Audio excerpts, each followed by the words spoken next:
ఏంటి? ఆ డబ్బులు ఎవరికి ఇచ్చావు? ఇన్ని వందల వేల ఎకరాల భూములు కలెక్ట్ చేస్తున్నావు. ఎవరికి ఖర్చు పెడుతున్నావు? ఎవరికి ఇస్తున్నావు? ఇది చాలు మన చంద్రబాబు నాయుడు జీవితం మొత్తం బండారం బయటపెట్టడానికి. ఇది చాలు.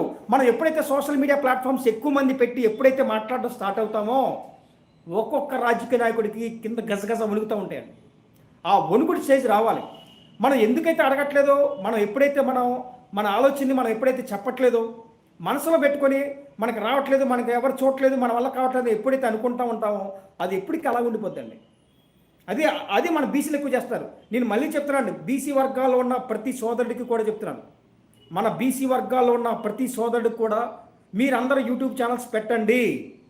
మీకు నచ్చిన విధంగా మీకు ఎదుటి వ్యక్తిని, మనకు జరుగుతున్న ప్రతి విషయాలు కూడా, మీ నియోజకవర్గాల్లో జరుగుతున్న ప్రతి ప్రాబ్లంని కూడా, మన బీసీ వర్గాలకు జరుగుతున్న ప్రతి అన్యాయాన్ని కూడా నిగ్గదీయండి, నిలదీసి నిగ్గదీయండి. యూట్యూబ్ ఛానల్స్ వల్ల పెట్టండి. మీరు ఎప్పుడైతే సోషల్